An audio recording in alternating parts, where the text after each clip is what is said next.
You spend your entire adult life, 20 plus years in the United States Army as a medic and as a nurse. Your entire adult life has been taking care of other people, other service members. Then one day you get out, but no one tells you to stop taking care of people. So you do just that. You take care of people. Everyone wants to help a veteran, but sometimes they don't want to do it in their own backyard. Episode number 10, I'm going to introduce you to a wonderful man and his wife who had enough of people saying, not in my backyard. So they went out there and they started an incredible project and they got involved in multiple ways of taking care of veterans. This is it. We're feet wet. Let's get introduced to you to a fantastic veteran. Vehicle are taking fire on primary and secondary positions, requesting immediate engagement and overhead control. Engage. Hey everyone, this is it. This is episode number 10 of the Not So Special Forces podcast. I'm thrilled that you have all decided to join us again. I'm going to get you introduced to a wonderful man who's doing great things for the veteran community, Sergeant Daniel Josefosky. Sergeant Joe, welcome to the podcast, sir. I'm glad that you joined us. So, glad to be here. You know, this is cool. I met you online and cell phone through another guest that we had, Tony LaChuga, and he told me about what you got going on up in New Mexico. Right. For you and your wife to make the trip down here to El Paso today, man, is huge. So thank you very much. We're going to get talking about that.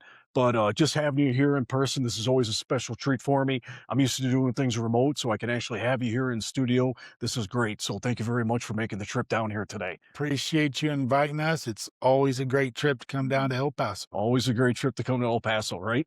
So you've done a lot with your life. You've done a lot with your service, and you're doing great things for the veteran community. And I'm really giddy because I want to start talking about that, but we got to get there first. Okay. So why don't we take it back from the beginning? Like I like to do.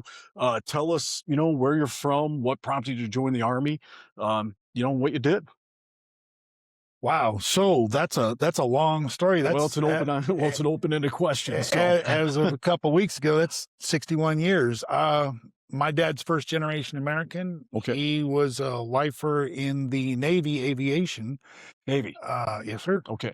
And he had 5 boys. 3 of us joined the military. Okay. I decided to join the Army because after a Tiger cruise, I wasn't going to be in the Marines or the Navy. Okay. Later on, my first deployment, sleeping in a hole I dug on the side of a mountain. And as the dirt hit me in the face, I thought, if I'd have joined the Navy, I'd be in my own bunk right now. So I was 16, took the GED, got out of school in San Diego. Okay. Navy sends you to some real nice places. Yeah. And after a year, decided I need to do something more. As a caveat, police thought I should do something more too. And went down, talked to the recruiter, joined the Army at 17. Now, what year was this? It was 1982. 1982. Okay. All right. 1982. Joined the Army, said I wanted to be a medic and jump out of planes. Where did you do your basic training at? Fort Jackson, South Carolina. Fort Jackson, South Click. Okay. So how'd you fare? How was that? Any fond memories? It was different being in something that was called Sea Cadets, watching other people trying to figure out their left foot from their right foot was kind of entertaining. Right. It wasn't so entertaining when the drill sergeants had to break me from calling the latrine the head. Oh. So I got some creative education on that, but graduated from basic training, went home for a week, went to Fort Sam, Houston. Okay. The home of the medical support everybody goes to Fort Sam. All right. Now, did you have any knowledge at all whatsoever about what it was, about what being a medic entailed? Or was it just something you just randomly said, I want to be a medic? I worked with somebody in a restaurant who was a medic in Vietnam. Okay. And he said, boy, if you're going to go in the Army, you should be a medic. And no further elaboration. That was it, huh? And I just said, that sounds cool. Okay. I've seen MASH. So 1982, how long was medic school for you? 10 weeks. 10 weeks long. Long enough that what you learned was enough to be dangerous. Okay. Specifically, well, that's like most things, right? Yeah, specifically at 18, there was no practice. There was no, let's stick needles in an orange. They were like, you got 50 breathing people here, pick one and practice. So, yeah.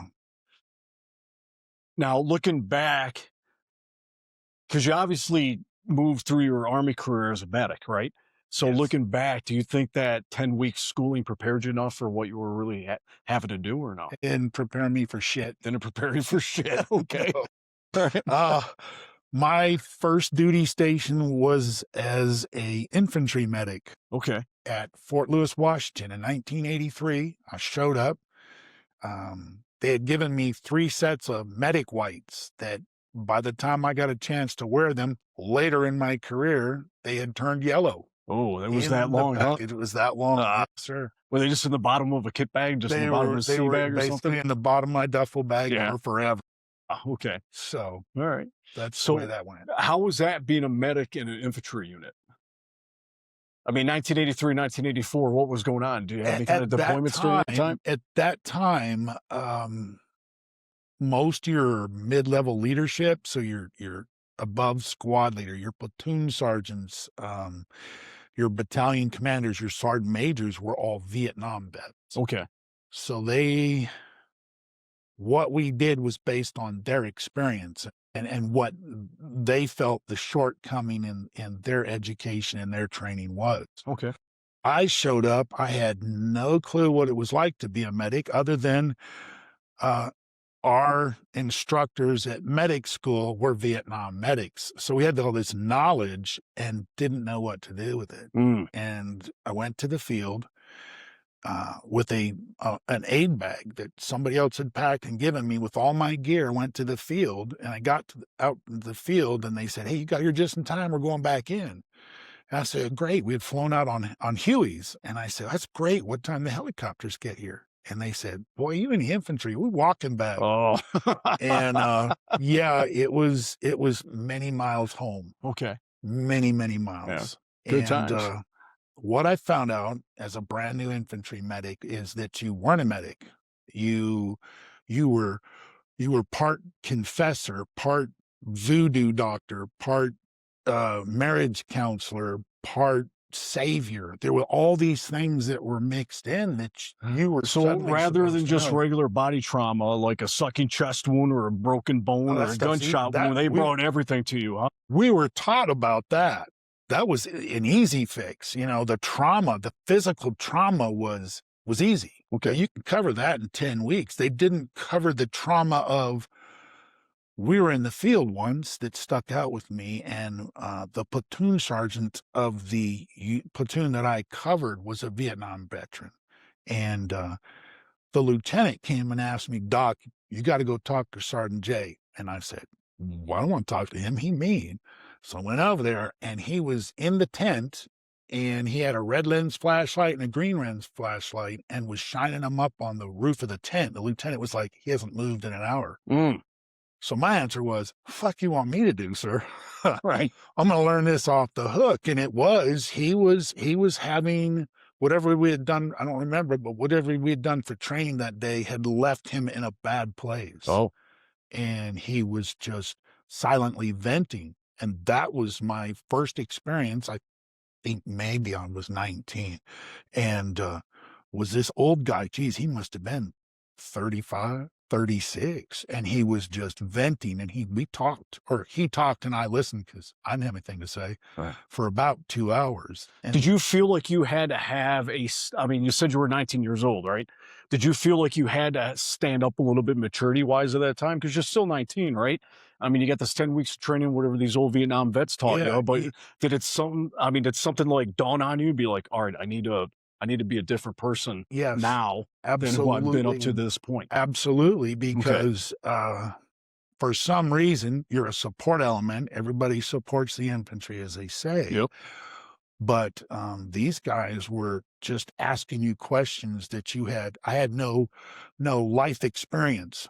I had no life experience to say, "Oh, well, this or that." The best thing I could offer was to listen.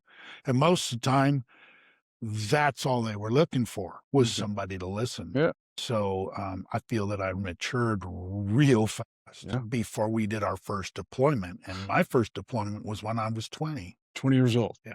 All right. Now, looking back, I mean, did you have any type of relationship with that soldier that you talked to that night at all, or was or No. was he just going through his thing? He came down, he was good to go the next day. Did you follow up with him? Do you know him years later at all or anything, or no? You know, with the advent of social media, you can meet people you knew 40 years ago. Right. Or you think that you knew. Yeah, and then you meet them now.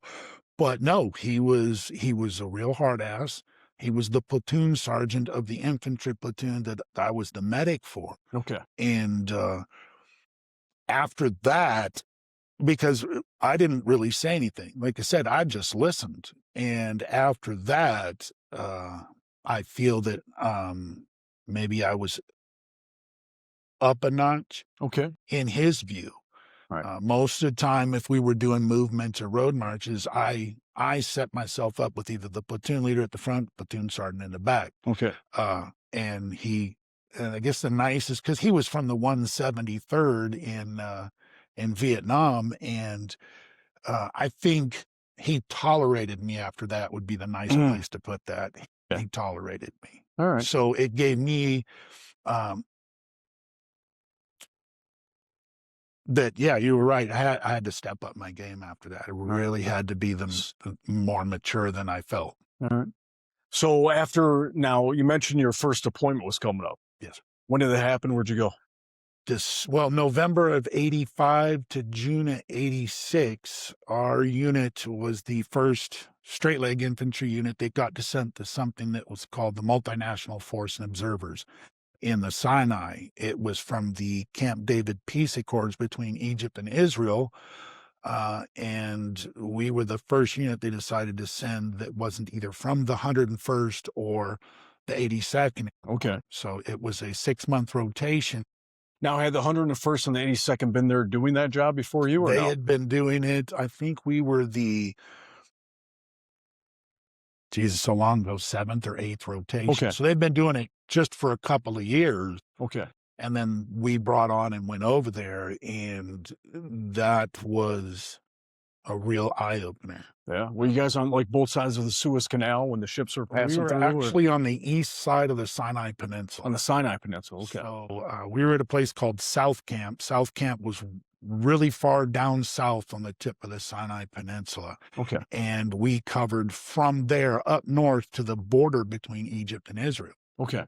So, and it consisted of one squad size on an outpost. All the outposts were at the tactical land points. So the narrowest point, the highest point, the lowest point in the middle of a minefield out on an island. And we stayed out there the infantry guys were out there for about 3 weeks at a time. Okay. They would rotate off. The next unit would come out for 21 days. Now, you said those infantry guys would rotate out. Did you as a medic get to rotate out, or were you there all the time? We were supposed to rotate with that squad back. Well, then we would get a week off and then go back out because we were constantly short of medics, one medic a platoon. The bad thing is we had some things go real wrong. I kind of ended up on top of a mountain for 45 days once. And yeah, that's not a real good thing to do by yourself out in the Holy Land. I'll tell you, they finally came out after 45 days and ordered me onto the helicopter to go back to the base. You finally got the helicopter you were looking for previously, right? You had to hoof it out? There was there were some other incidents that involved helicopters, none of them good. We lost some people. My first trauma death was somebody we had just been on patrol the night before, and he was shot, and we flew him from Egypt into Israel, the most heavily defended border over there, and we forgot to ask for permission. So I distinctly remember being in the back of a cargo Huey doing CPR, and our colonel was in the front. He looked back and said, "Hey, we don't have clearance to cross the border. Do we have time to wait?" And I'm on this guy's chest, beating on his chest and breathing for him. And I just shook my head. And the colonel, Vietnam veteran, said, "Well, we're going to go for it." And all I could think of was, man, I'm 20 years old. We're going to die. All of us are going to die, but it sure is a pretty day to do it. And so we lost him. We lost him in Israel. He never came back. But yeah, so I do like helicopter rides. I really do. Yeah. So So how long were you there in off the Sinai and doing that peacekeeping role and 6 the months. security? 6 months. 6 Okay. months. All And right. then came back and said, no, I'm done with this. This is when the 101st was coming back. And we had talked about Newfoundland earlier off camera, and they crashed and burned. 248 of them passed away. That was the unit that we had replaced, and Okay. they didn't make it back. Oh. And they had stacked the helicopter, the planes coming back with all the married guys, so they could get back in time for Christmas. So that was a horrible, Devastating. yeah. And then we lost a couple people. So when I got back, I said, I'm done with this. I'm 21. I don't even know what's going on anymore. Right. And at that time, you got out of the Army, they were like, hey, give us our crap back here. Keep the duffel bag. See you later. Have a nice life. Right. And that didn't sit right with me. I joined the reserves. Okay. From the reserves, I went to the California Guard. I went back active duty for the first Iraq World Tour. Okay. And So now you're talking 1990, 1991. right. Okay. All right. was You in were the active duty at that California- time? No, You I was in California Guard. okay. I said, I'm going to go back active duty. Went back active duty, drove from San Diego to Fort Bliss, Texas, here in beautiful El Paso. Beautiful El Paso. And they said, send your wife and kids home. You're going to Desert Shield. And I said, yo, can I get like a uniform or something, man? Because my National Guard unit took everything back. And I remember I had one set of BDUs landed in Saudi Arabia. I'd been wearing that bad boy about a week. And the first thing they said was, what can we get you? I was like, I really, really need a uniform. Right. That's it. I'll be happy. I don't care about anything else. I need a uniform. So, but it hadn't, what was fortunate is at that time, everybody was just dumping soldiers into Saudi Arabia, Mm-hmm. but I'd already been to that part of the country.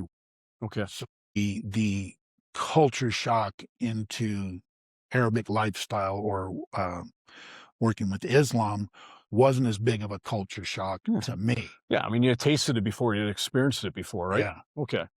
All right. So did you do any, now you said you went to Saudi Arabia. Did you get there from Kuwait at all or anything? nope. Believe it or not, I have never been to Kuwait. Really? I have a son as a flight medic who was in Kuwait, but I have never been to Kuwait. All right. Ever. So when we were doing what we were doing over there during Desert Shield, Desert Storm, how was that deployment? How was that war for you? I mean, how was that deployment?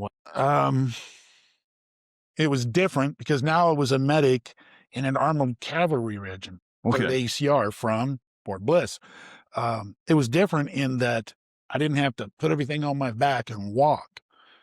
They gave me a tracked vehicle and said, hey, strap stuff to it, man. So, the big joke used to be with medics and ambulance tactical vehicles is, why does it always end up looking like a little mini Winnebago? Because, first thing is a medic vehicle, whether it's tracked or a Humvee, has stretchers in it. Mm-hmm. And, don't always have somebody on the stretcher, but medics always got a place to sleep. Right. So, Everyone else got the rucksack slung all over the place and everybody else, everything yeah. else. Yeah. Yeah. Okay. So Right. that was different. It was quick. I mean, not to say it was a good war, but it went quick, Yeah. and then we came back. Okay. Now, when we were doing the push into Iraq and getting Iraq out of Kuwait during that Desert Shield, Desert Storm, did you roll into any combat at all? Were you? We did with 3rd ACR. We came up through the neutral zone Okay. and then curved right. Our end result, I believe, was going to be Basra. Okay. And then the ceasefire took to effect way before we got there. It was like that was going to be the next main. Well, man, looking forward 20 years after the fact in Basra, it went down, man. Jesus. Yeah, 20 years So, later, yeah. I was in Basra. Yeah. Oh, really? I mean, Okay. Not Yeah. me, Yeah. but, the United States military Yes. ended up in all the places that we were going to go to Yeah. 20 years before that. Before the ceasefire hit, Yeah. right? All right. So you guys stopped in place. Did you guys have to hang out for a couple of days there on the outskirts of Basra, or We did they did. call you guys back immediately? We did. No, we stayed there. I don't even remember how long anymore. Then at one point they said, got to go back to the MSR, the main supply route. If you get there first, you'll get the flatbeds. Okay. to put the tanks and the tracks and everything Yeah, back up on. So we got there first, loaded up all the vehicles on all these flatbed Mercedes Jingo trucks with all the foo-for-all around the front. Totally cool. Right. And then we all just kind of stood around. And the leadership was like, "What are you waiting for?" We're like, "Boss man, we were waiting for the buses. You know, vehicles are loaded. We're waiting for the buses."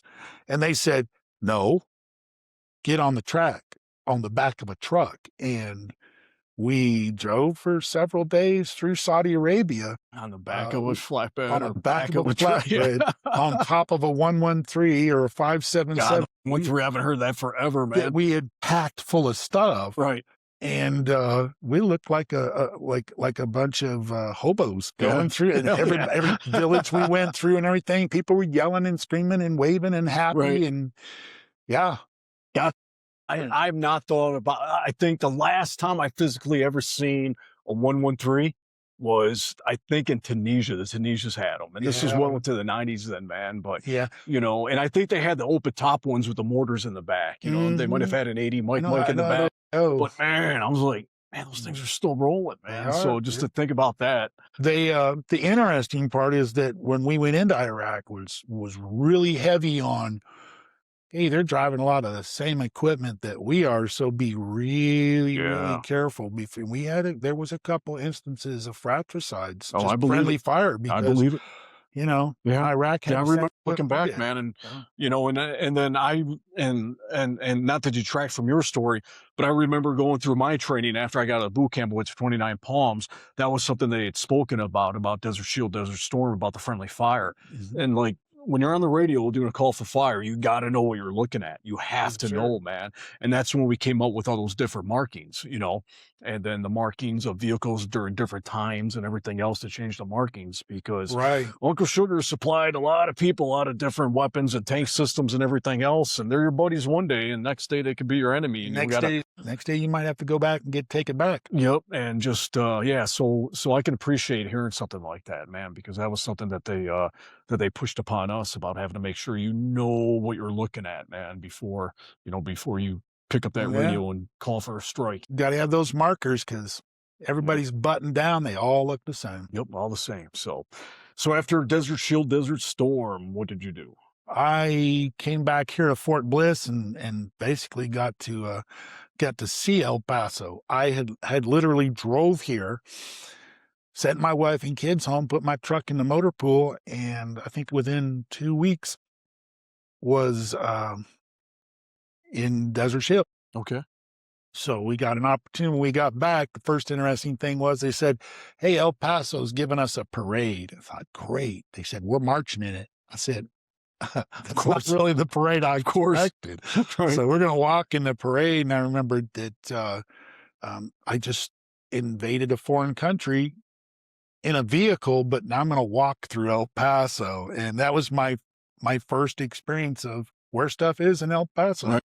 I think it was on Montana Of course, it Avenue. was Montana. It's the only freaking parade route we got if you're not Franklin High School. Yeah. And here we are walking. Yeah. It was really interesting. And then I spent almost 5 years here at Fort Bliss, active duty, and then decided there's got to be more. I applied for enlisted nursing school and went to Fort Sam Houston, Texas again many years later, and came right back to Fort Bliss for another year to finish up the school. Okay. All right. How was that school for you? It was very educational, more so than 10 weeks of this how you start an IV and here's an aid bag, have a nice day. Was that school competitive for you, or did you meet all the markers and you just got it? I was using it as a career progression. So you had to have a recommendation to go to it, you know, and so I had those, went to this school, but I was using it as a career progression because I wanted to be a PA. Okay. And then the military decided that you had to have less than 10 years time in service to be a PA. And, you know, I'd already been in and out once. So that time hindered me a bit. Okay. So I came back, I worked. Now, what's your thinking about that? Is because they wanted to get more use out of you? Wanted as to a get PA? more use out of you. Most of the time at that time, if you were in the Army as a PA, number one, you were a warrant officer. Okay. And number two, most of the people becoming warrant officers were already E6, E7, already had at least 10 years time in service. So they had all their basics down. Okay. And they were just career progression to be able to do more. And then the military changed that, and so ended up staying enlisted. So let me, you spoke about, you were 19 years old, a brand new medic, and you were talking to someone that was having an episode, right? Did you Right. have any of those episodes since Egypt, Desert Shield, Everett Storm? Did you ever encounter the same type of same situation where you're like, oh, I've seen this before. I just got to shut up and listen. Yeah. I just need to talk to this guy. Yeah. So that just wasn't a one-off. So you had a few of those along the way. That was the first one. I've experienced a lot of those since then, both in the military. Since I retired, I lost my best friend from 3rd ACR here to as a medic to suicide. He just I think I have lost 6 brothers or sisters, maybe 7, but one wasn't a medic. The rest were medics. Jesus. And they were all by self-inflicted. Okay. Just because at that time, like I said, that time you got out of the military, it was like, thanks a lot, Yeah, see you see ya. later. Have a nice day. Yeah. And the support elements now, I think, are so much better because of people saying there's got to be you wined us and dined us and got us Right. here, but you can't just put us out to pasture and just leave us. Yeah, that's something that we bitched about on the other programs, and you can still go on today, man. There's all kinds of people out there doing great work, trying to Yeah. make the transition more effective, more educational, and better, Right. because back when I got out, you know what, and I don't want to say anything bad about the Marine Corps or the Navy at the time when I got out of the Marine Corps. Maybe there were programs. I just Maybe don't there remember. were. You weren't one of them. Yeah, yeah, and I just literally remember, like, standing around and thinking, "Well, fuck, man, this is my last formation." Went around, shook hands, like, "See you later, man. Here's a little thing from the squadron." Yeah, cleared goodbye. CIF. And then I went and picked up all my shit, went around, and everyone just signed off a piece of paper saying I was checked out. But if there was anything available to me at that time to help me transition out, I don't remember. That might have been my own fault. So that's why I don't want to put it all on, on the Marine Corps at Cherry Point at the time. I just don't, I can't remember anyone coming up to me and saying, "Hey, Chico, you got to take care of this. Have you thought about this?" Like, I remember having to beg people to figure out how to start to get out early for education, because I went through Right. That's just one of them. Yeah, The I other went through an thing aviation was, school. I'm like, "Hey, isn't there something I can do to get out early to go to school?"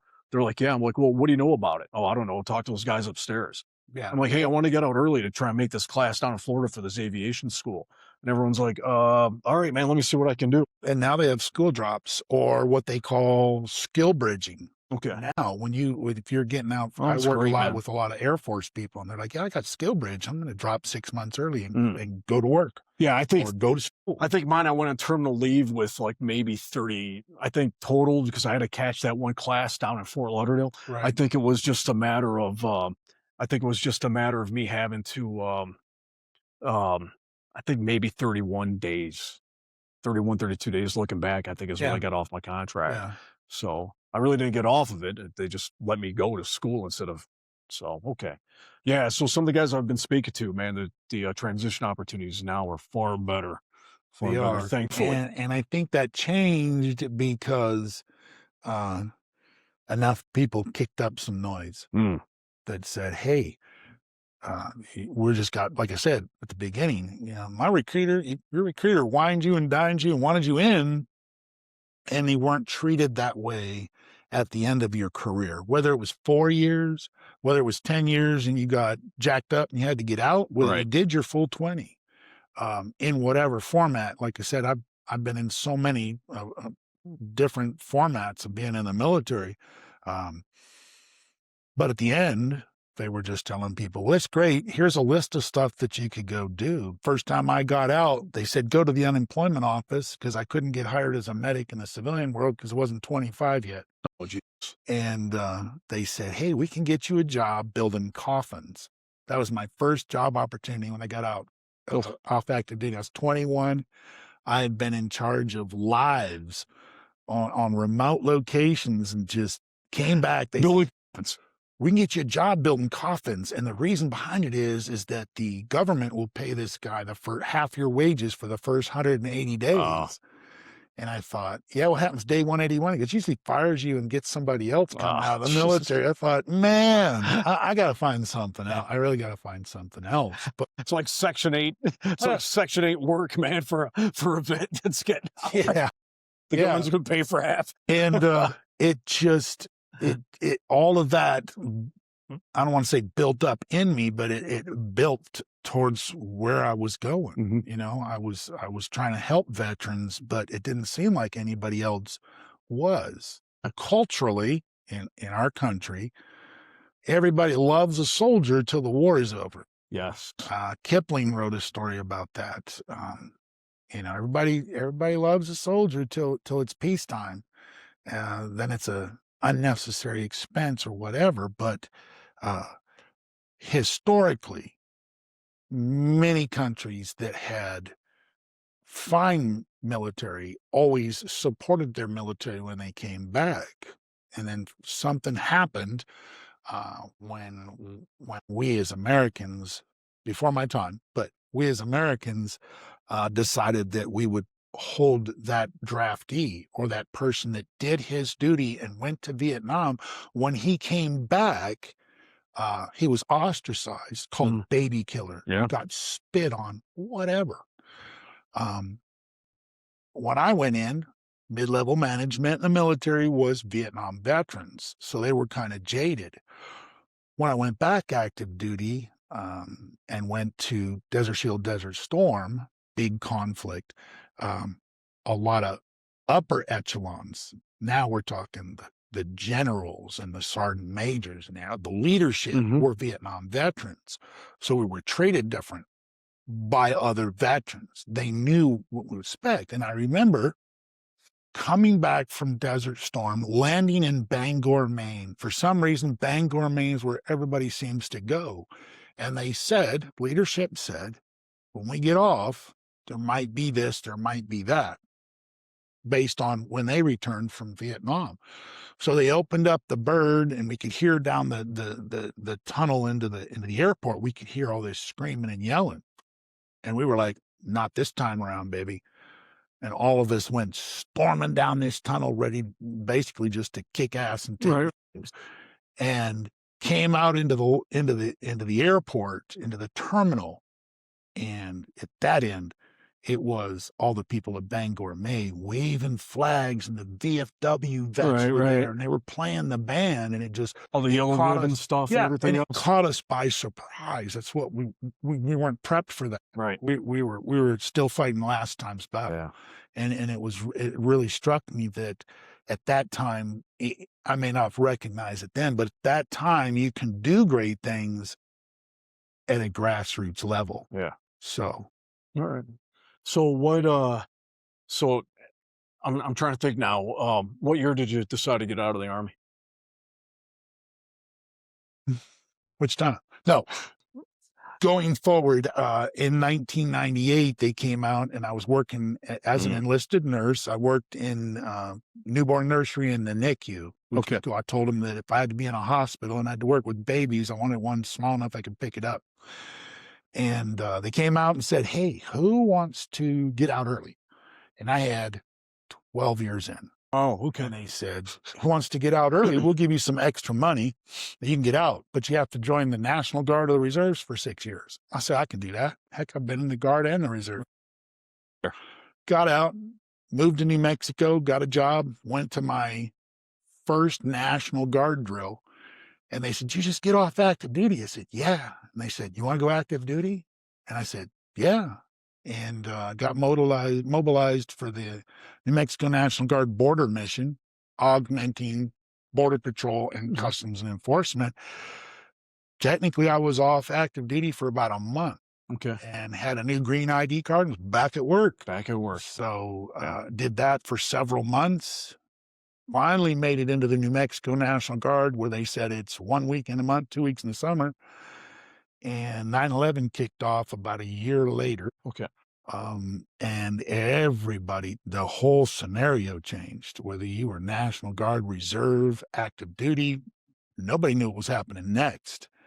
And 2003 got activated with your previous guest, Tony LeChuga. We had been in the National Guard here together. We got mobilized, and we were mobilized for a year that then turned into 2 years. And so all this time in the National Guard, the new National Guard, was a matter of just picking active duty missions. Okay. And we came back and got off active duty in 2 years, Tony and I, and he took another active duty mission, and I went back to my civilian job that I hadn't been at in 2 years.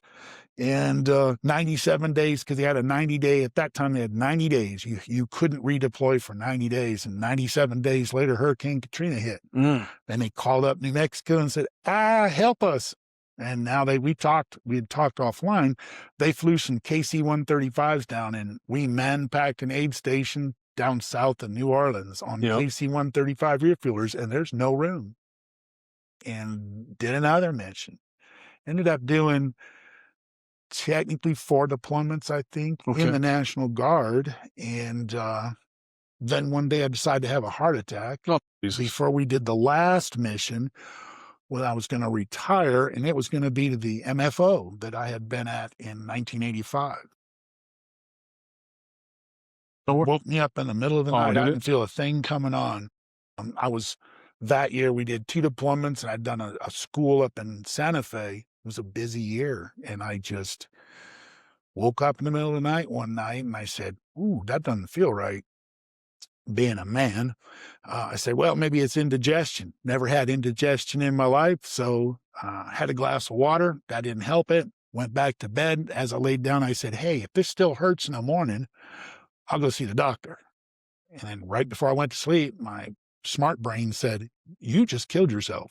You need to get up. This is why men die early. Yes. So got up, drove myself up to the hospital, which you're not supposed to do. And they said, you're having a massive heart attack. And that spent another 2 years, I think, in the Guard, getting them off to mission and everything, and then retired. So I did a total of 24 years. Okay, 24 years. Yeah. Commendable. It was, and I decided when I got out that I had seen all these things and these shortcomings, and had talked to people about what was going on. It was still, hey, great, maybe you should apply to the VA and get out. And I wasn't treated like that. Even in the Guard, when I had my heart attack, they didn't just say, oh, you're damaged goods, go away. So there was a lot of support. So at the time, my fiance and I said, well, we can give something back. Nobody ever told me I was done taking care of soldiers. And like I had said earlier, a lot of medics don't stop. Yeah. And then they end up thinking that their only choice is to stop it with suicide. And that doesn't stop anything. It just passes it on. Yeah.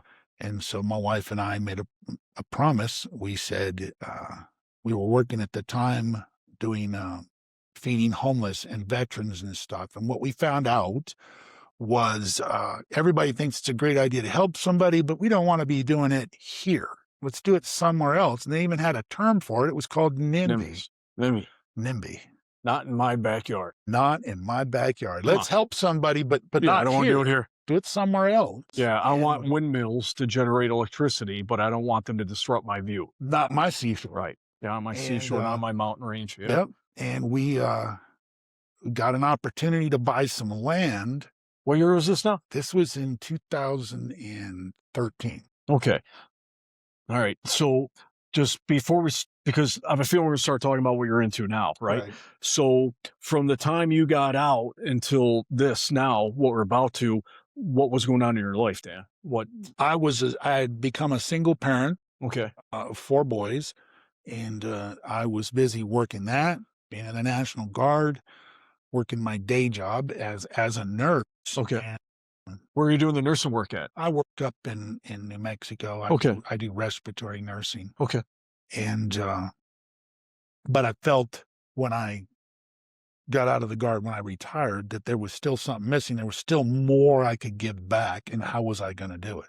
You know, it's funny because my last Stephen Machuga, on the very last episode, I have yet. This is episode 10. I have yet to have a guest on this podcast and other veterans I've spoken to who think that they haven't done enough and think they have more in the tank to give back, or they think that they haven't done enough and they want to do more. So that is you saying that is like, it's a continuing theme with the people I have here, man. And it's just a wonderful testament to the veteran mentality, you know. Yeah. Like, I've been helping people for 20 something odd years. I've been in the medical field, you know. I can't stop doing this. Yeah, I'm not in the military anymore. I'm not punching up, you know, I'm not suturing, you know, I'm not putting IVs in guys, you know, whatever it may be, but I still need to take care of people. And that's just a testament to every veteran that's been on the show up to this point, man, or the ones I've Right. spoken to. We all feel like we could be doing more. And you still have more to give. I think it's a burden we accept because we know people that didn't get to finish their lives. Nope. They didn't get to do what they could have done. And like I said, nobody ever told me I was done. And I still see it out there. I still see the need. I still see people, you know, you got to catch them before they self-destruct. I mean, when the pain, whether it's physical pain, which we all go through, it's physical pain,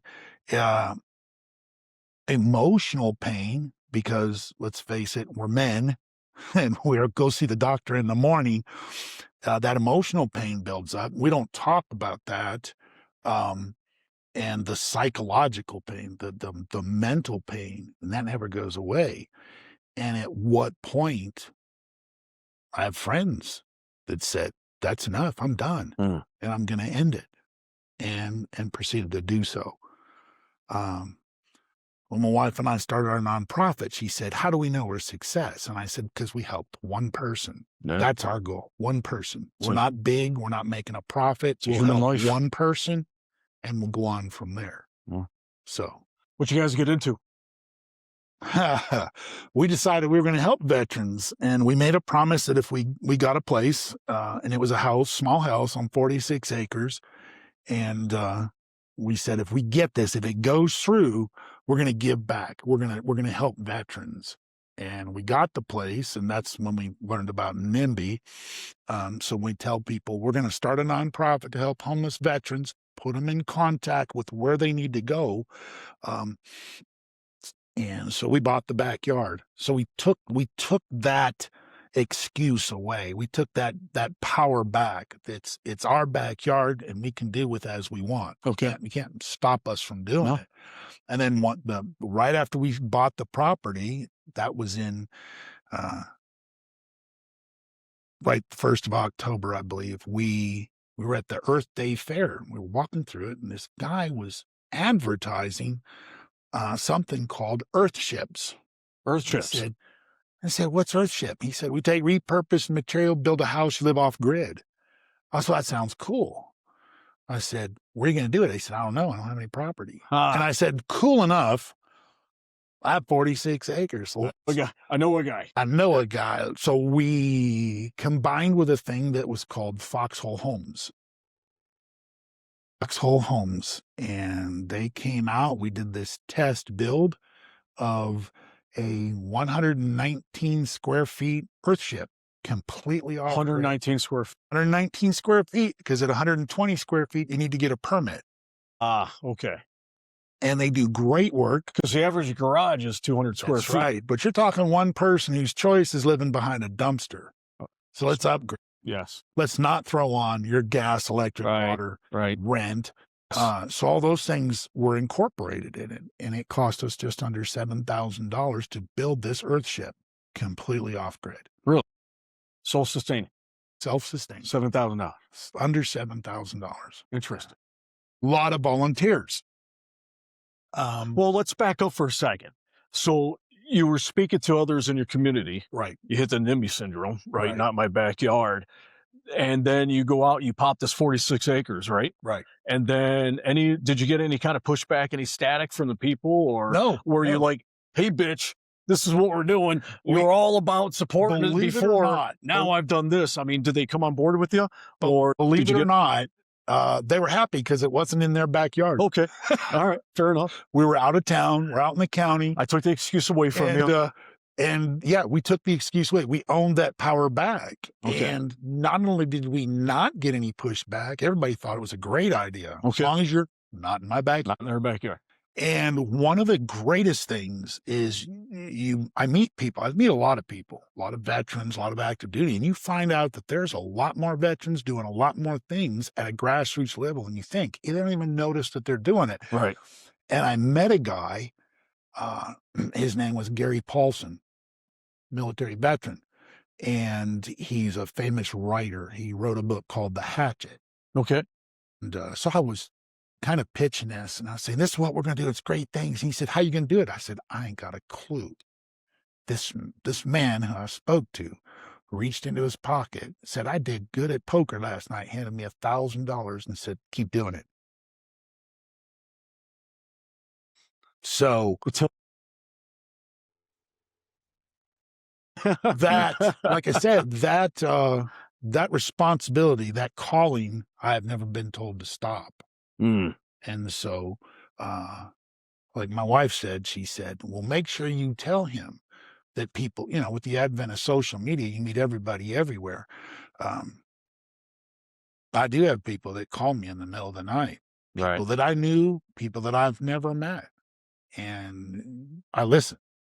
So one of the few things that I can always offer, Right back to the anybody can beginning. offer, Right back to the right back beginning to the again, right? beginning. Listening. You can listen.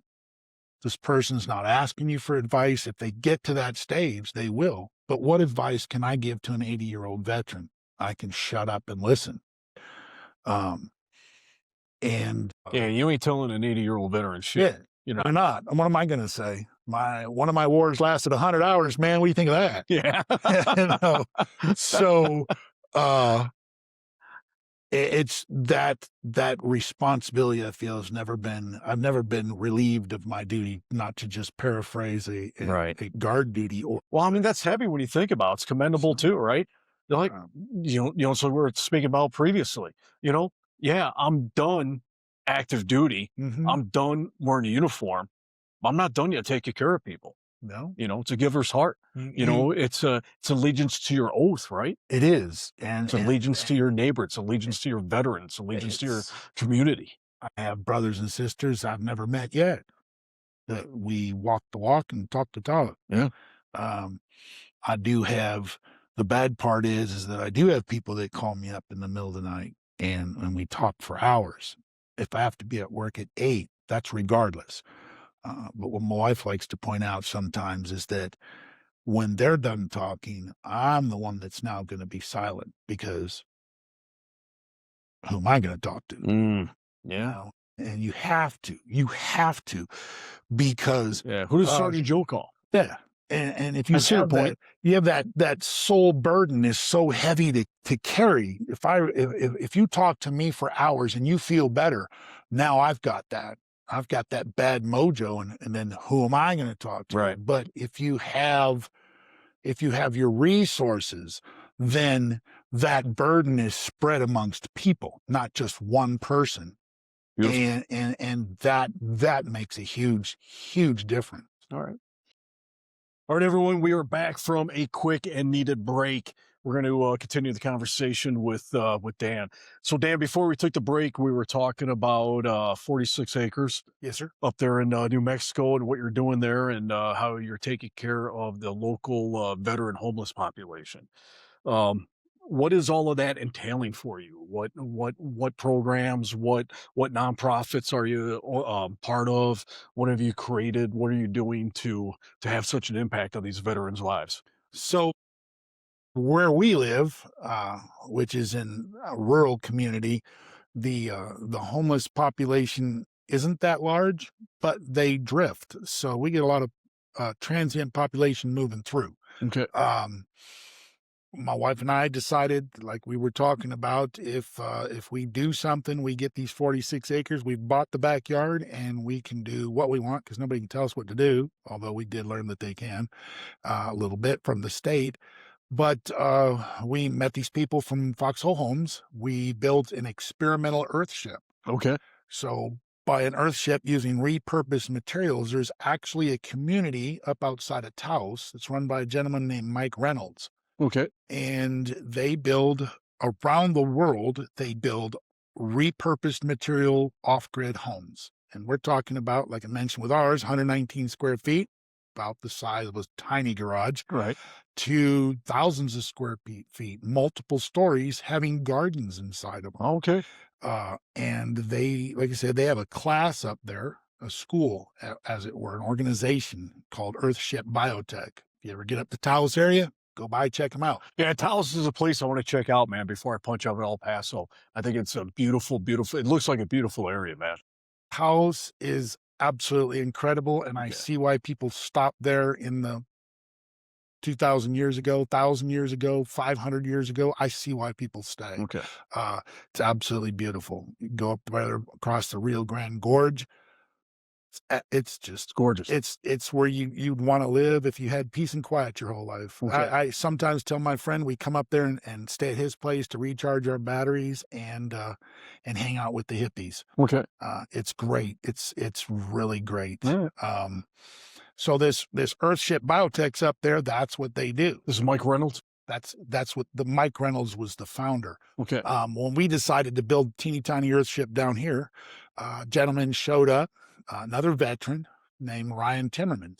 He showed up and he said, "I'm here to help build your Earthship." He was a graduate of Earthship Biotech, where the folks from Foxhole Homes had gone to Okay. get their idea. And we had started our nonprofit. So did Ryan just show up and say, Ryan hey, literally just showed up he and said, I heard what you're doing. I'm your guy. somebody called him and said, "We're doing this in southern New Mexico. Come on down." Okay. Showed up. Prior service, veteran, did one or two contract jobs overseas, and Oh, showed up. really? Okay. And we met the most eclectic group of people over the next several months showing up on our property.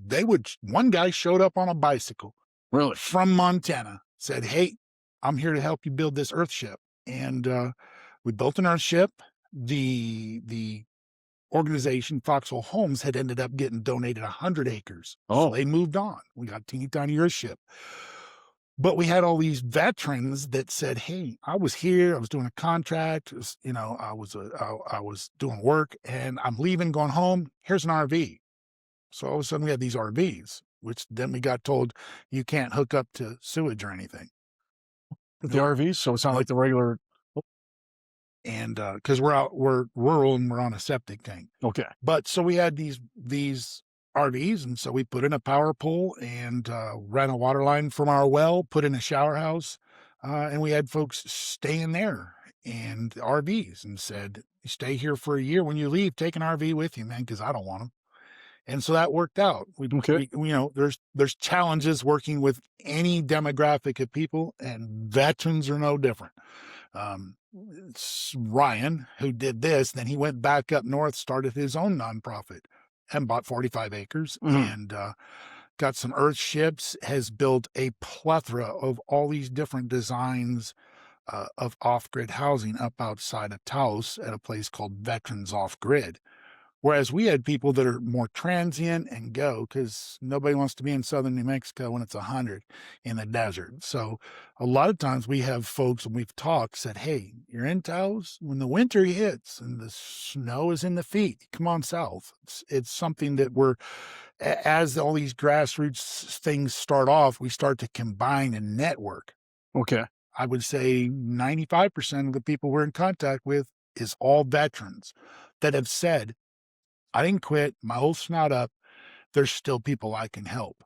And so we network. We network with Ryan up north, another place up north, a place up in Ruidoso, some places down in Texas. And these are all small organizations. We're talking like ours is run by 4 volunteers. That's our whole board.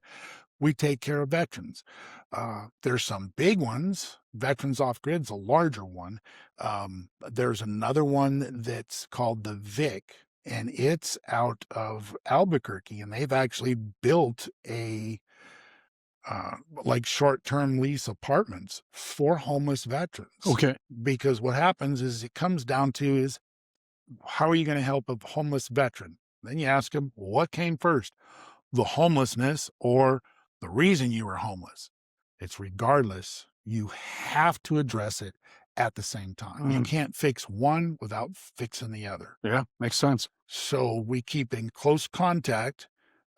We round robin it, and we just feel like we're giving back, not for any altruistic ideal. It's just that we identified something that needed to be done and did it. If somebody else said, you don't have to do this anymore, we'll do this for you, I would be happy. I'm not doing this. We don't, none of it gets paid. It's all volunteer.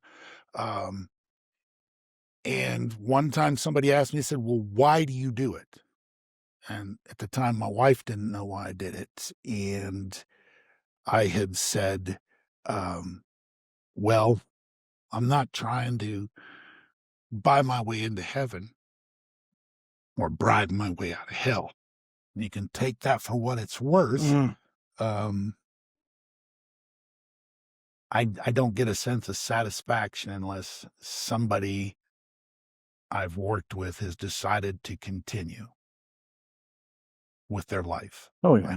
I guess you could say that is my reward. It's a wonderful thing. It's a wonderful thing. And that's what we do. I mean, people chase so many different versions of rewards, right? Yeah. I mean, whether it be materialistic, monetarily, or whatever like that. And your reward is, we help this person get better. We help this person stand up. We help this person walk away. That is. And somebody asked, like I said earlier in the program, when do you consider your success? When are you a success? We help one person, then we're a success. Beautiful thing, man. Beautiful. So it's got to be it's got to be challenging in a sense. Are you getting any kind of pushback at all from the state, from the counties at all? Or are they bending? Are they conforming? Are they helping?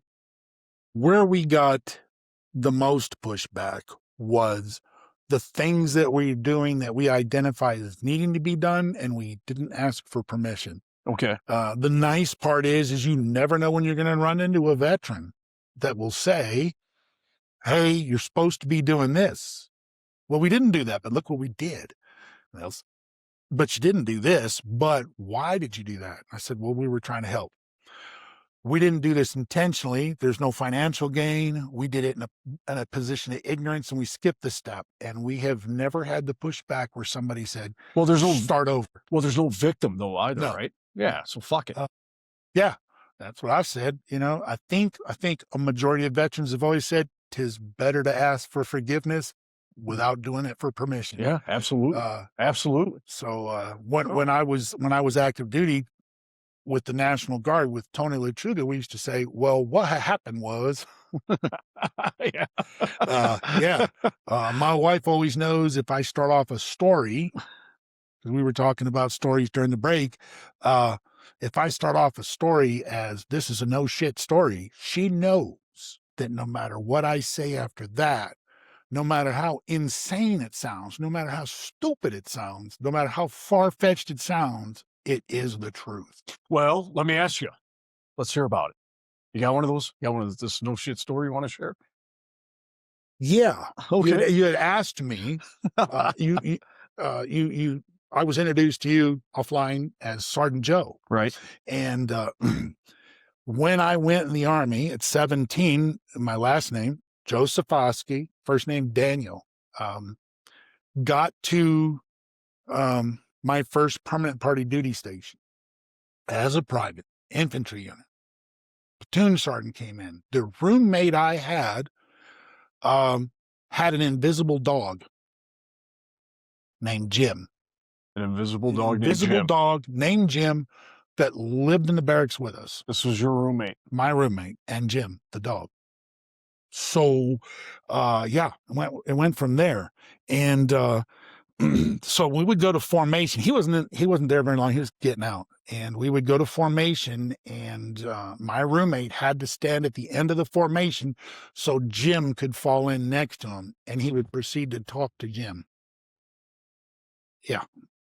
We had a room inspection one day. Roger that. We had a room inspection one day. There was dog food in the little refrigerator because our rooms were just a square room. So it wasn't imaginary dog food. It was legit. It was legit half-open can of dog food. I don't know who the fuck ate it. Well, I was gonna say, who the fuck? What the hell happened to the platoon sergeant's doing the room inspection and it's doing the room inspection protein and dog food. But you know, this is one of those ones where you got to have all your field gear had to be laid out, dress right, dress. We did what was called a canoe, and then you rolled everything up, put it inside. Was it like a junk on the bunk and a wall locker inspection? Yeah. Okay. And your wall locker inspection had to match the display. Right. My roommate and I had bought or rented from the PX a small refrigerator, like a beer fridge. And there was nothing in it except a half-open can of dog food. Now, I was the private. My roommate was an E4, so, I had to listen to everything. So our platoon Sergeant First Class Hero, said to me, "What is that doing in there?" And I said, "That's Jim's dog food." I thought everybody else was buying into it. He lost his mind and started screaming at me, thinking I was being a smartass. I was all at 18 years old. He being a smartass to me, and he just ripped me a new one. And he finally said, "Private, however the fuck you say your last name, henceforth from this day forward, your name is Joe. Because I'm not going to try and scream whatever the hell that is. From now on, you're Joe." Yeah. That was in 1983. Yeah. It's funny how the name things go, man, because I had this, fucking man, his name was Kevin Troutman, and he was from like Back Hills, redneck, fucking wherever, man, Alabama or Arkansas or something like that. And he couldn't say my last name. He couldn't say Ciccone. And he was like, he goes, "I'll just call you Chico." Yep. And dude, it stuck, man. How many years ago was that? That was 1991. What do they call you at work now? Chico. And I never introduced myself as that. That's what the crazy thing is, man. Oh. And a stupid story is like, my son was, playing hockey, Dominic Ciccone.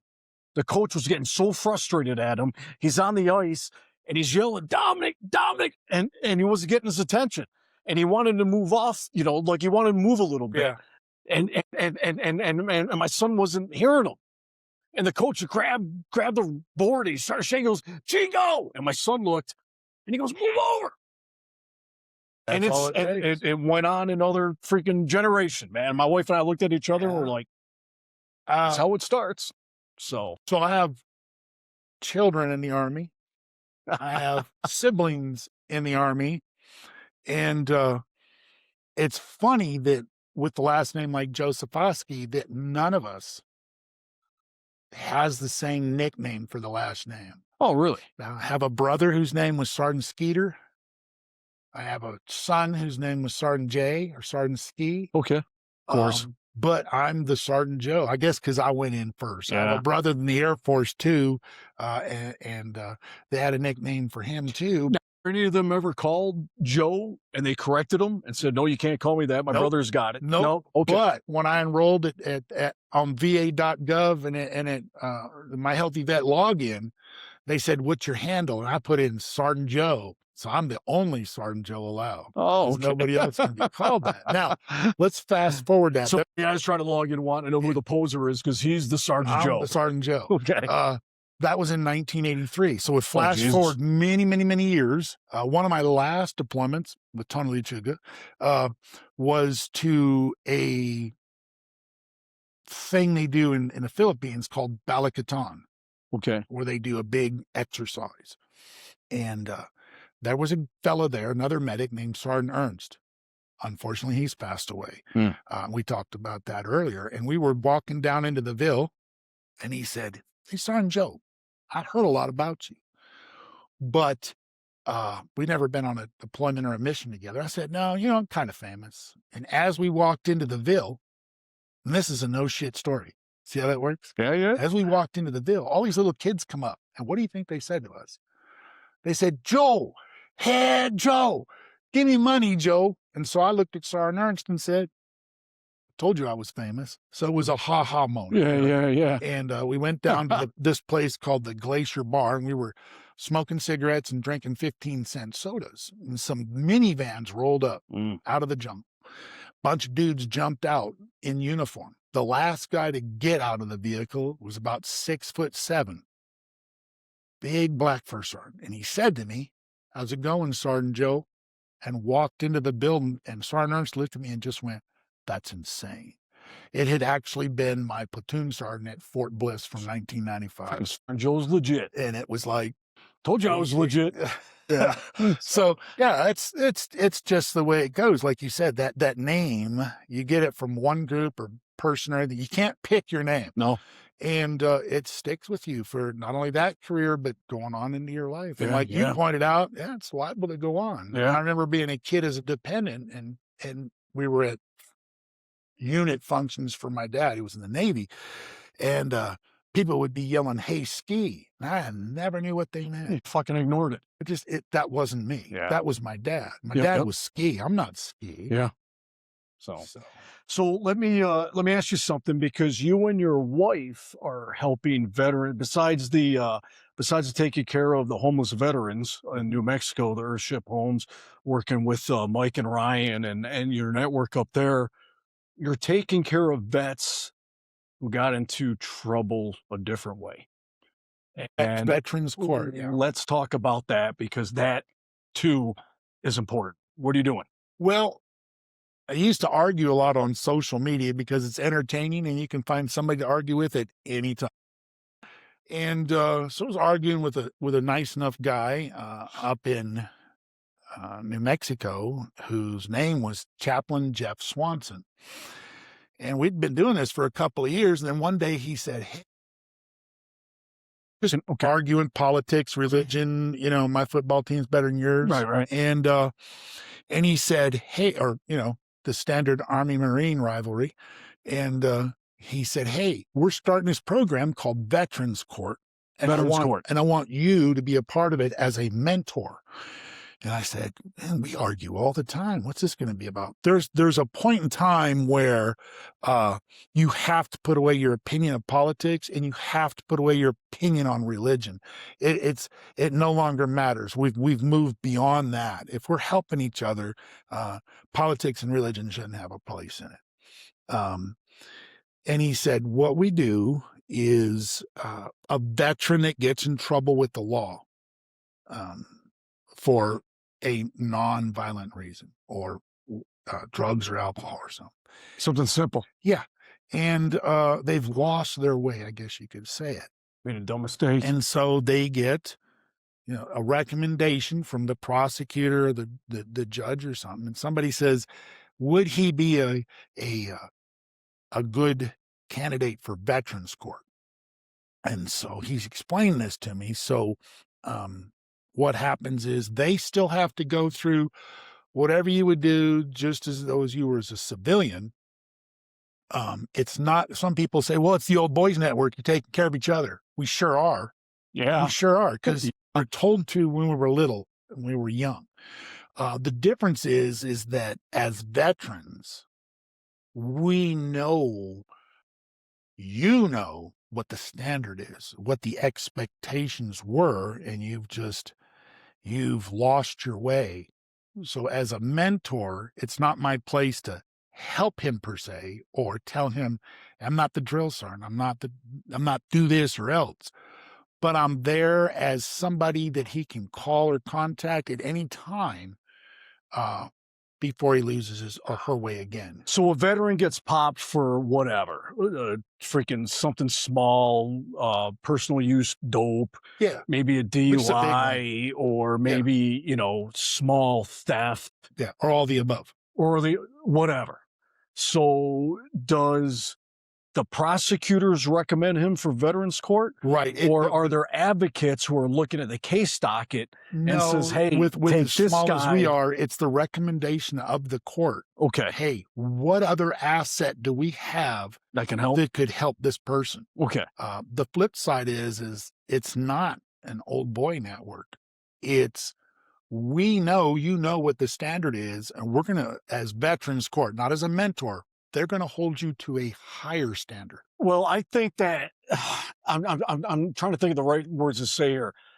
If I have a problem that I think I'm winning, or if I think I have an issue with someone that I think I'm getting over on, and then someone else comes walking through the door, and you're like, fuck, I just blew my chance. Yep. Because those guys know the deal. They know you, they know what you're about, they know. So veterans court could be, yeah, it is the good old boys network. It should be the good old boys network, right? But it's not in a way of getting you off No. and not having the accountability of your mistake, It's right? bringing you back to that accountability Of that Right. standard. and bringing you back to that self-pride that was instilled in you the first little amount of time you were in whatever branch. Right. And so, yeah, and like I said, I don't, as a mentor, I don't demand anything. I don't expect anything. I'm simply there I have a question. I have a concern. I have a problem. What can I do versus what I used to do? Mm-hmm. So if you think about it, it goes right back to the beginning when I was sitting with a dude in a tent with 2 different colored flashlights. I listened. So let me ask you this. Are you, being a mentor for Veterans Court there in New Mexico, all right, I'm a veteran, I'm in New Mexico, I get in trouble for X. They solicit me to get into Veterans Court, right? Do you knock on my door? Do I have to seek you as a mentor? Or how does that process work? So am I in front of a judge and you're standing behind me? Nope. Or as a mentor, what's the actual? Just the basic is I'm there as either a source of information, a resource. So you're not vouching for these guys in front of the judge. No, I don't know who these guys are. I don't even meet them before they tell me, hey, do you want to be a mentor for this individual? Okay. And then it just goes from there. Okay. Does it always work? No, because you don't have rapport with everybody. I had one guy, he graduated from the vet court program, and I said, hey, afterwards, said, hey, Grad, this is going on. He basically told me to F right off, don't ever get a hold of him again. That's fine. What's that about? I don't know. Not my option. That's his life, not mine. I'm not living it for him. I have other people that I've talked to, and I talk to them, hey, this is what I'm going to do. If you call me at any time, I have had calls in the middle of the night. I've had calls that last an hour. I've had texts that say I'm doing fine, and then I report that to the court. So I'm not there to enforce anything. I'm there to listen. Okay. Do I give advice? No, because I'm not a counselor. I'm not. You're not in the position to with this. No. So what I say is, well, I had this problem. Based on my experience, I had this problem. This is how it worked out. I know somebody. So based on my experience, which is how we all learn. If we listen, most of the time we learn. It's like trying to tell your kids something. They don't listen. But if your friend tells them the same thing and he's in a position of respect, they listen. It could be, you could give them the script to say, they'll listen. All right. So do we have any what if the listeners of the podcast and the supporters of the Miles Gregarious Foundation here, how are we finding you and your wife's project up there? I mean, right now we had some health issues come up. And we ended up getting temporary custody of 3 grandkids. So we had to curtail what we were doing. We maybe help 1 or 2 veterans a year. Okay. We closed down our social media, and that's just something that we're rebuilding. Okay. But you can call 575-439-7379 24/7. All right. Uh, I'll get that up on the website for everyone. that's cool. Or at this point in time, you could email me, simple email, Daniel M. Josefosky at yahoo.com. Okay. And like I said, we're rebuilding all that social network stuff.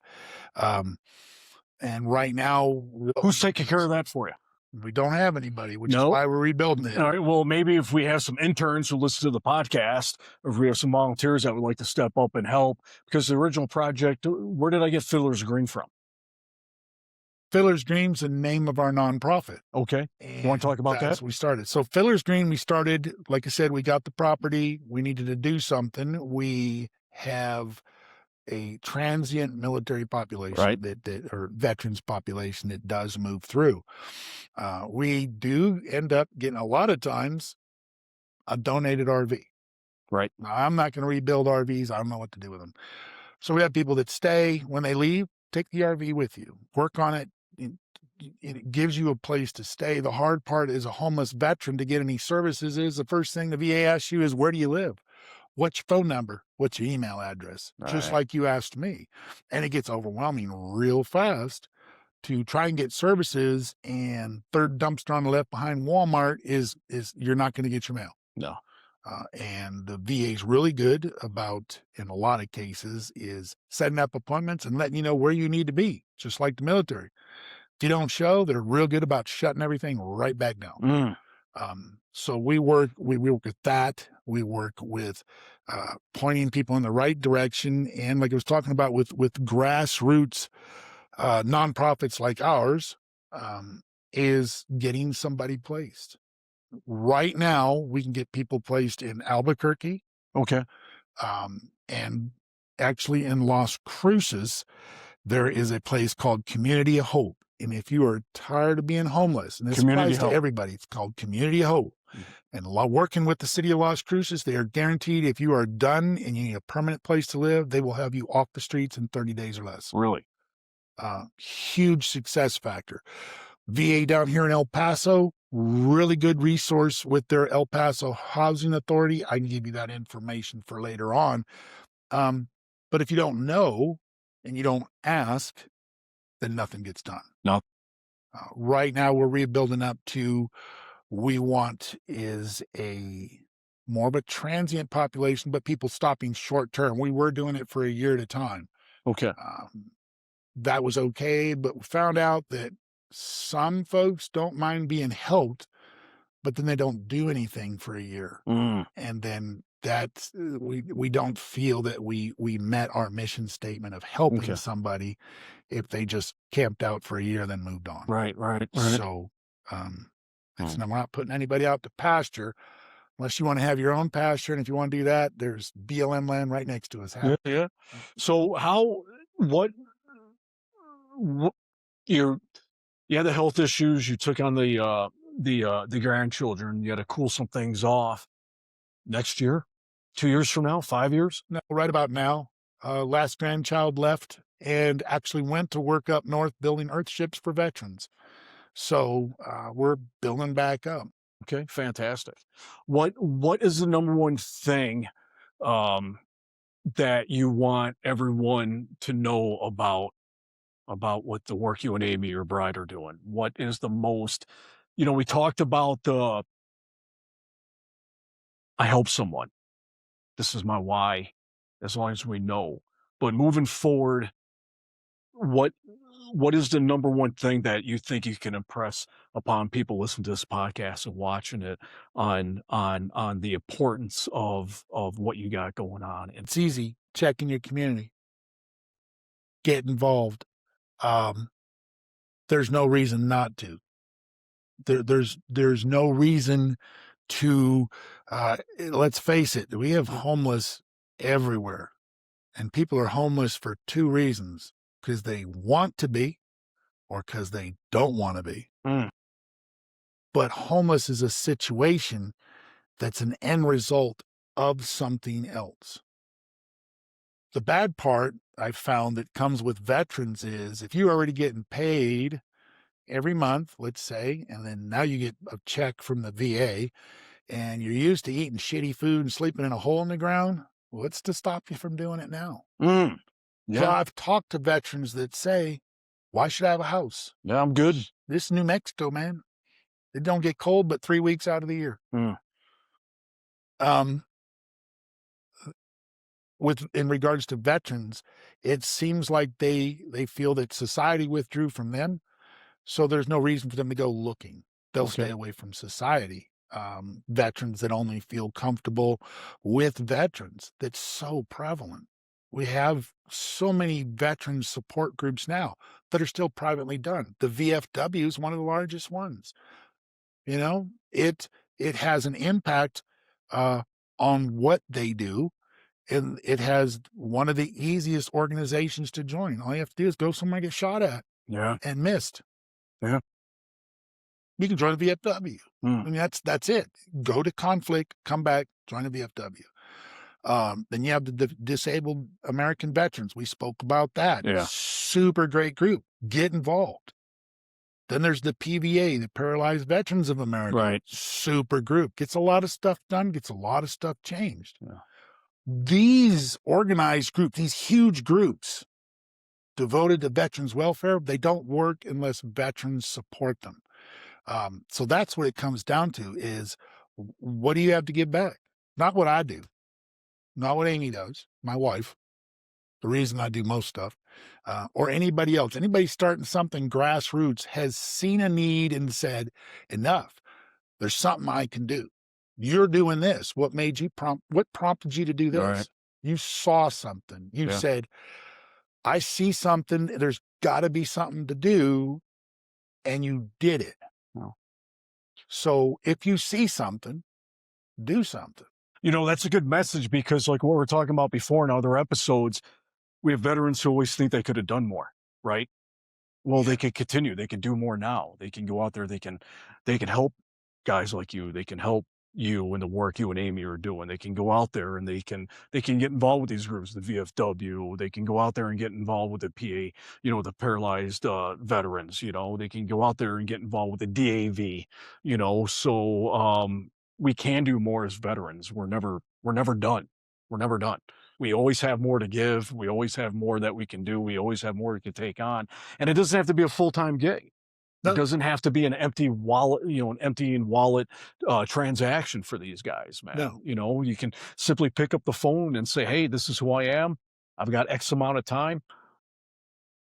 What can I do?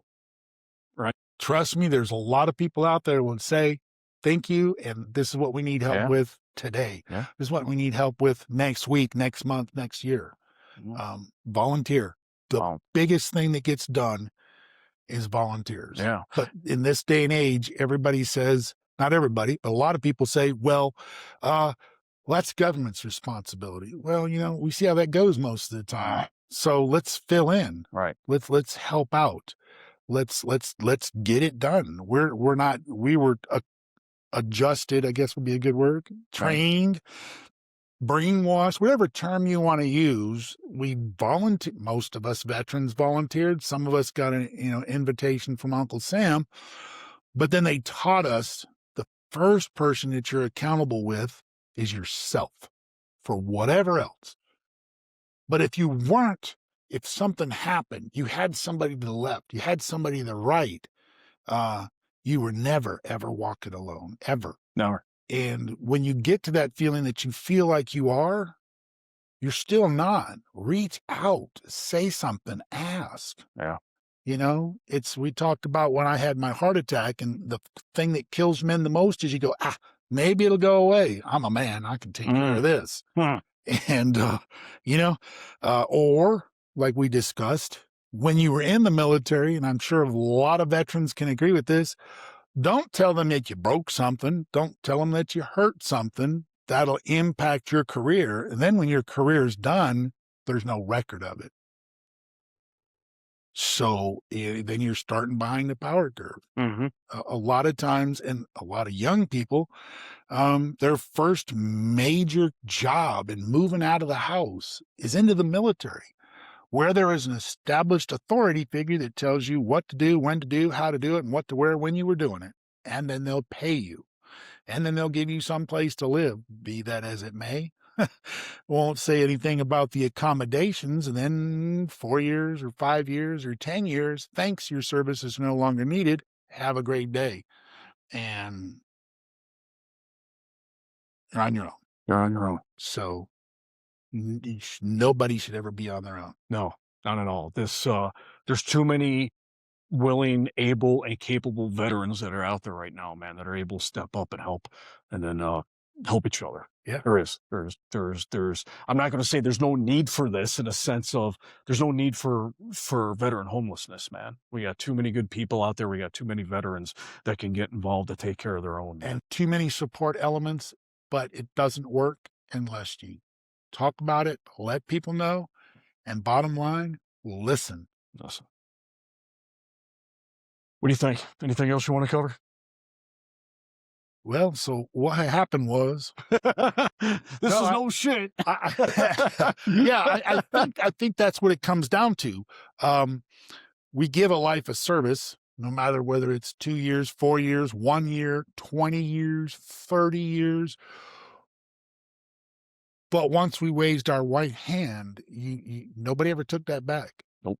And when I made a promise, it wasn't to an ideal. It wasn't to something unimaginable, pie in the sky, or a piece of paper. I can remember when I raised my hand that there were a bunch of other guys and gals that did the same thing at the same time. To the right of you and to the left. To the right of you, to the left of you. And nobody's ever said to me, you're done. Mm-hmm. So till they do, I'm going to keep kicking it. Kick ass, man.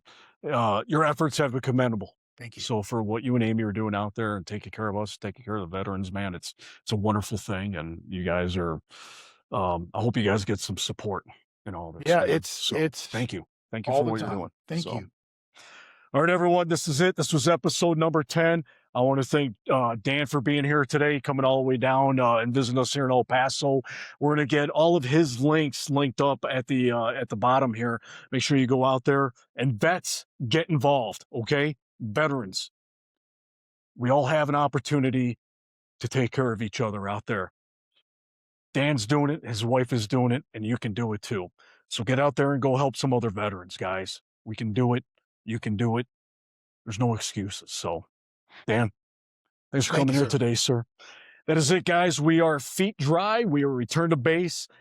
Thank you, everyone, for checking out the Not So Special Forces podcast and also for supporting the Miles Gregarious Foundation. That's it. Thanks, everyone.